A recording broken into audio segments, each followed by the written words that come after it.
हम लोग इसलिए उठाते हैं, हम लोग जो हाथ उठाते हैं जय जय श्री राधे या नमः पार्वती पते हर हर महादेव, इस हाथ उठाने का मतलब होता है पूर्ण समर्पण, आत्मसमर्पण।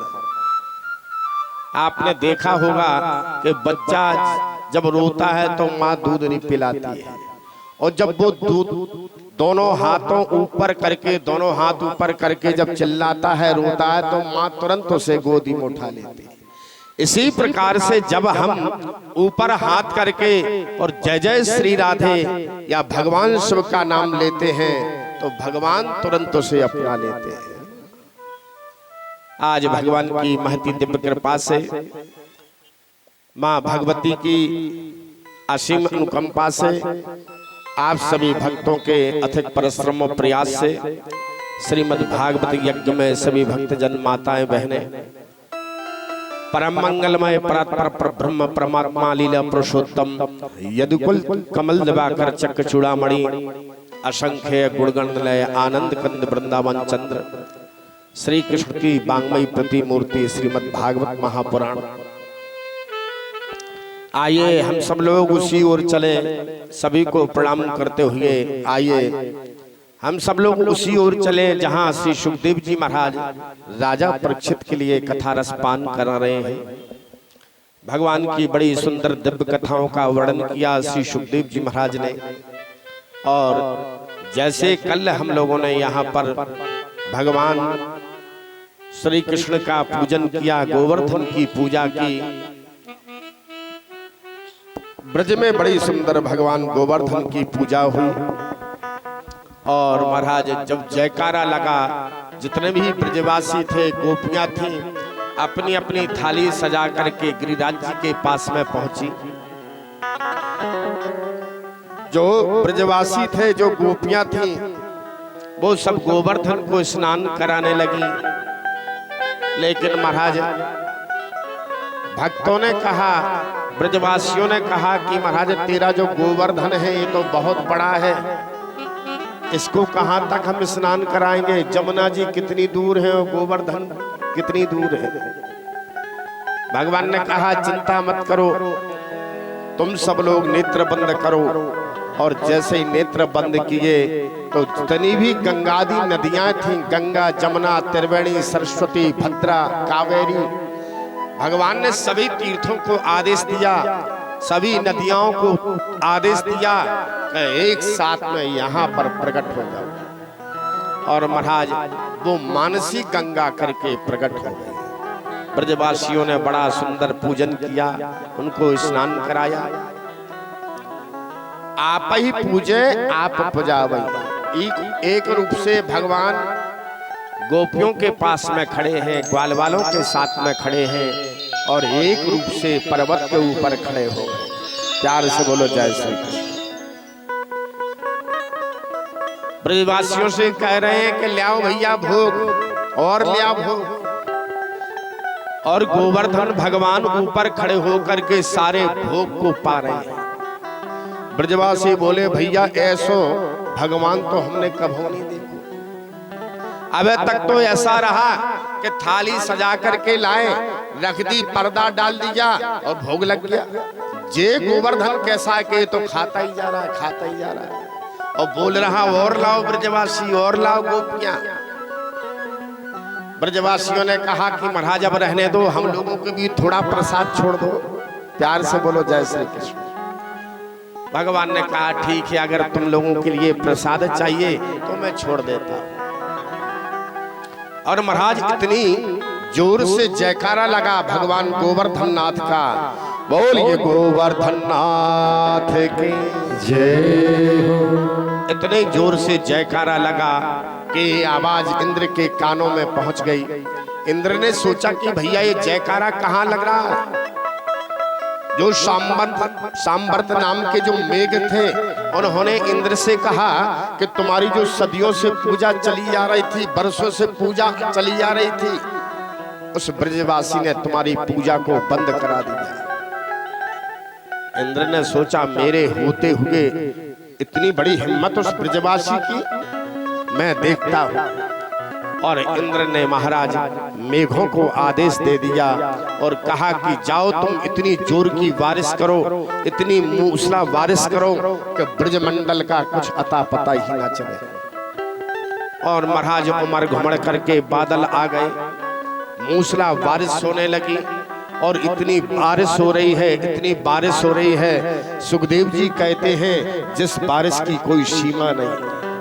लेकिन जैसी बारिश हो रही थी, जितने भी मकान थे महाराज, जो झोपड़ियां थी, वो सब गिर रही थी। ब्रजवासी उनमें से निकल निकल करके बाहर आ रहे थे और भगवान को पुकार रहे थे, त्राहि माम त्राहि माम। भगवान ने कहा चिंता मत करो, जितने भी ब्रजवासी हो, जितनी भी गोपियां हो, सब मेरे पास में आ जाओ। और जैसे ही पास में आए, भगवान ने कहा सभी लोग नेत्र बंद करो। और जैसे ही नेत्र बंद किए तो भगवान ने अपनी कन्या के नख पर गिरिराज जी को धारण कर लिया। बोलिए गिरिराज धरण भगवान जय। गिरिराज जी को जैसे ही धारण किया, जितने भी ब्रजवासी थे, गोपियां थी, वो सब गिरिराज जी के नीचे आ गए। ऊपर भगवान का चक्र सुदर्शन चल रहा है, नीचे भगवान शेषनाग जो बलराम जी हैं वो चारों तरफ से पुल बांधे हुए हैं। ऊपर चक्र सुदर्शन जो है वो पानी को इकट्ठा करता जा रहा है और अगस्त जी के मुंह में वो पानी जा रहा है। प्यार से बोलो जय श्री कृष्ण। जैसी धूल पहले उड़ रही थी वैसी धूल उड़ रही है। इंद्र ने मेघों से कहा कि भैया देख के आओ तो सही, ब्रज की क्या हालत है, ब्रजमंडल का कुछ अता पता है कि नहीं। ब्रजवासियों ने आकर के देखा, मेघों ने आकर के देखा कि महाराज ये तो सब जहां का तहां ही है। इंद्र ने कहा तुम लोगों ने बारिश नहीं की। बोले महाराज बारिश तो इतनी की जिसकी कोई सीमा ही नहीं है, लेकिन पता ही नहीं कि वो पानी कहां जा रहा है। प्यार से बोलो जय श्री कृष्ण। आज भगवान को 7 दिन और 7 रातें हो गई और 7 वर्ष के कृष्ण ने और 7 कोस के गिरिराज जी को अपनी कन्या के नख पर धारण कर लिया।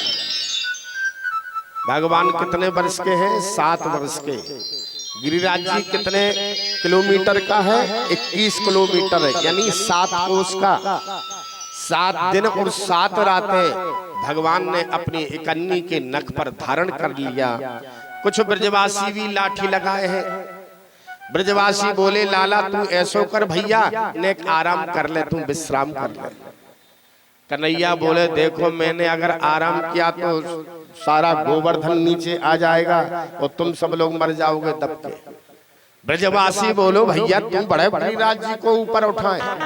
अरे हम लोग जो लाठी लगाए आई से तो गिरिराज ऊपर उठो है, तेरी उंगली से थोड़ी उठो। भगवान बोले अच्छा। ब्रजवासी बोले भैया तुम तो नेक आराम कर ले, तू जे सोचे कि हम कन्या के नख पर धारण करे हैं तो ते आराम कर ले। मैं तो दया सोच रहा हूँ कि तू छोटो सो है, नेक सो है। प्यार से बोलो जय श्री कृष्ण। हम तो तेरी दया देख रहे कि नेक आराम कर ले। 7 दिन और 7 रातें हो गई, 7 कोस के गिरिराज जी को धारण किए, तुम आराम कर ले। भगवान बोले ठीक है। और भगवान ने जैसे अपने कन्या को ढीला किया महाराज, जो हजारों लठियां लगी हुई थी वो 1 सेकंड में ही चट चट करके टूटने लगी। ब्रजवासी बोले कन्हैया बचा बचा बचा। कन्हैया ने फिर दोबारा धारण कर लिया। ग्वाल वाल बोले लाला तू ये बता तेरे अंदर ये ताकत आई कहां से? हम तो ये सोच रहे थे कि जो हम लाठी लगाए हैं बड़बड़ी इन्हीं से गिरिराज सदो है, तेरे अंदर ये ताकत आई कहां से? भगवान बोले देखो मेरे अंदर ताकत इसलिए आई क्योंकि मैं भगवान हूं। ब्रजवासी बोले भैया तू कैसो भगवान है बताइयो, कैसो भगवान है? भगवान बोले मैं इसलिए भगवान हूं क्योंकि जब मैं 7 दिन का था तब पूतना मौसी हमें मारने के लिए आई और 7 वर्ष के मैंने कृष्ण ने पूतना का उद्धार कर दिया, इसलिए मैं भगवान हूं। कोई 7 दिन का बालक किसी राक्षसी को मार सकता है क्या? भगवान बोले इसलिए मैं भगवान हूं क्योंकि मैंने पूतना का उद्धार कर दिया जब मैं 7 दिन का था।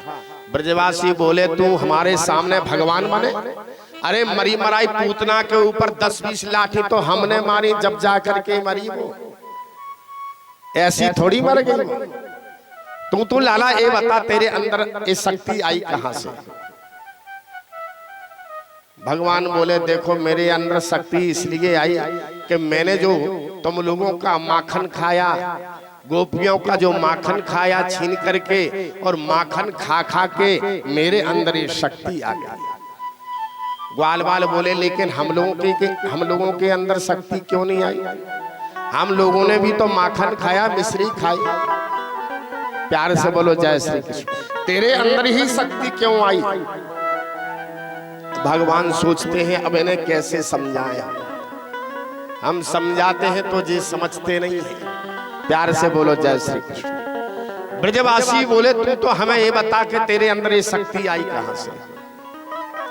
भगवान ने कहा देखो मेरे अंदर ये शक्ति वहां से आई जब मैंने गिरिराज जी को अपनी इकन्नी के नख पर उठाया तो तुम सब लोग मेरी तरफ टकटकी लगा करके देख रहे थे, एक चित्त हो करके देख रहे थे।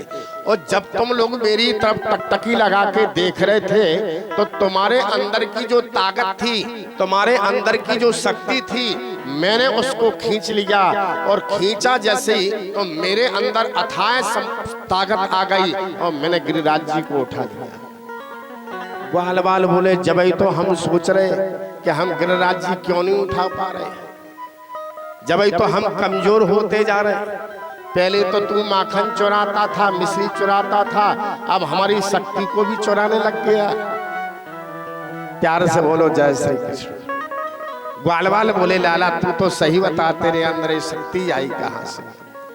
भगवान ने बड़ा सुंदर जवाब दिया कि कछु माखन को बल बड़ो, कछु गोपिने करी सहाय, श्री राधे जू की कृपा से मैंने गिरिवर लियो था। कछु माखन को बल बड़ो, कछु गोपिन करी सहाय, श्री राधे जू की कृपा से मैंने गिरिवर लियो था। श्री राधा रानी की कृपा से मैंने गिरिराज जी को धारण कर लिया। के स्नेह से, गोपियों के प्रेम से मैंने इस गिरिराज जी को धारण कर लिया। और महाराज सुखदेव जी कहते हैं कि भगवान ने 7 दिन तक 7 रातों तक इस गिरिराज जी को भगवान ने अपनी नख के ऊपर उठा रखा है। जितनी भी बारिश हो रही थी वो सब अगस्त जी पीते जा रहे थे। परीक्षित ने पूछा कि महाराज ये अगस्त जी कौन है और यहाँ पर क्यों आए? अगस्त जी के आने का यहाँ कारण क्या है? तो सुखदेव जी बोले जब राम जी ने जब रावण का संहार किया, उसका वध किया, और रावण का वध करने के बाद में भगवान अपनी सारी सेना को लेकर के, प्रजा को लेकर के, अपने सभी भक्तों को लेकर के अयोध्या वासी आए, अयोध्या में पधारे। सभी ऋषियों के लिए भगवान ने अनंत आशीर्वाद दिए, अनंत शुभकामनाएं दी। प्यार से बोलो जय श्री कृष्ण। लेकिन श्री जानकी जी ने कहा, किशोरी जी ने कि महाराज जी हमारी एक इच्छा है। राम जी ने कहा तुम भी कहो क्या इच्छा है तुम्हारी? श्री सीता जी बोली किशोरी जी कि महाराज जी हमारी ऐसी इच्छा है कि किसी ब्राह्मण को अच्छा भोजन कराओ। राम जी बोले देवी ये तो अच्छी बात है। प्यार से बोलो जय श्री कृष्ण। किसी ब्राह्मण को भोजन कराना घर में ये तो बहुत अच्छी बात है। लेकिन किशोरी जी ने कहा, सीता जी ने कहा अच्छे ब्राह्मण को लाना जो अच्छा खाता पीता हो। ऐसा नहीं कि 2-4 पुड़ी खाएं और कहने लगे बस बस बस बस बस। प्यार से बोलो जय श्री कृष्ण। ऐसा ब्राह्मण लाना जो खाने पीने वाला हो। राम जी ने कहा चिंता मत करो मैं ऐसा ही लाऊंगा, तुम तैयारी करो। और राम जी ने जाकर के अगस्त जी से कह दिया, महाराज आज भोजन आपका हमारे यहाँ है और भरपेट भोजन करना, कोई कमी नहीं है। अगस्त जी ने कहा ठीक है प्रभु, मैं आता हूं। और महाराज यहाँ पर तैयारियां लगने लगी। सीता जी ने बढ़िया महाराज पकवान बनाए, मिष्ठान बनाए, कड़ी बनाई, चावल बनाई, पकौड़ी बनाई, अनेक प्रकार के व्यंजन बनाए। और व्यंजन बना करके महाराज यहाँ पर भोजन तैयार हो गया। अगस्त जी भी पधारे, एक आसन डाल दी और सीता जी ने बढ़िया एक स्वर्ण की थाली में छोटी छोटी कटोरियां रखी। एक कटोरी में दाल रख दी, एक में कड़ी रख दी, एक में महाराज सब्जी रख दी, एक में खीर रख दी। छोटी छोटी कटोरियां। हम लोग जब बड़े बड़े महाराज लोगों के यहाँ जाते हैं तो भोजन ऐसा ही होता है, छोटी छोटी सी पुड़ी और थोड़ी थोड़ी सी सब्जी। खाना हो एक बेला, लेकिन महाराज इतना ही खा पाते कि अब क्या करें, संकोच है। प्यार से बोलो जय श्री कृष्ण। अगस्त जी के सामने जैसी थाली आई, अगस्त जी ने कहा देवी ये सब क्या कर रही हो? किशोरी जी ने कहा महाराज भोजन करा रही हो, क्या कर रही हो? अगस्त जी ने कहा देवी कराना हो तो अच्छा भोजन कराओ। ये क्या है सब?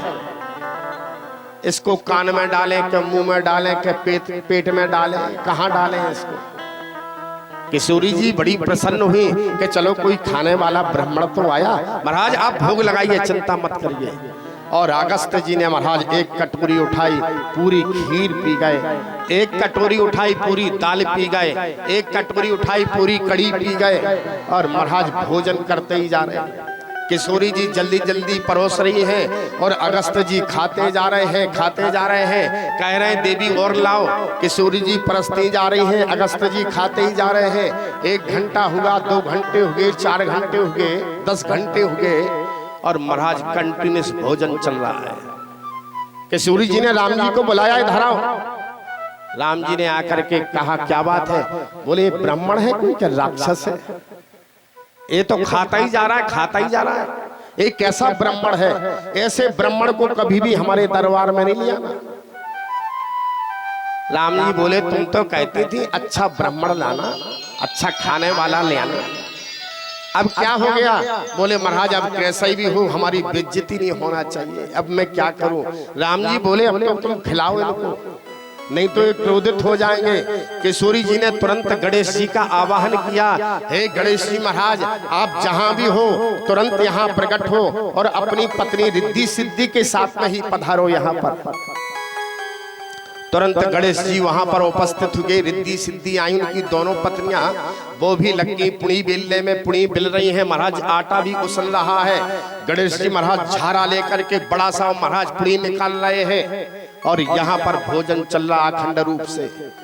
प्यार से बोलो जय श्री कृष्ण। किशोरी जी ने जाकर के अगस्त जी से कहा कि महाराज और सब, बोले ले आओ अभी तो देवी। किशोरी जी ने कहा महाराज लेकिन जब आधा भोजन हो जाए तब बीच में पानी पी लेना चाहिए। अगस्त जी ने कहा देवी अभी आधा कहाँ हुआ, अभी तो ये स्टार्टिंग है, अभी तो ये शुरुआत है। किशोरी जी ने सोचा हे भगवान ये कैसा ब्राह्मण है, तो खाता ही जा रहा है। राम जी से कहा कि महाराज मैं क्या करूं अब? राम जी ने कहा चिंता मत करो।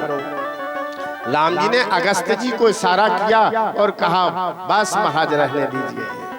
प्यार से बोलो जय श्री कृष्ण। अगस्त जी बोले ठीक है देवी भोजन तो हो गया, अब कुछ पानी भी ले आओ, पानी पिप जाए। किशोरी जी ने कहा महाराज अब जल्दी पधारो यहाँ से, तो भोजन जब इतना किया है तो पानी भी पता नहीं तुम कितना पियोगे, हम वैसे भी भर भर के हार जाएंगे, इसलिए महाराज आप ऐसे ही पधारो बिना पानी के। राम जी ने कहा कि आप तो ऋषि हो, किसी युग में भोजन करते हो तो किसी युग में जलपान करते हो।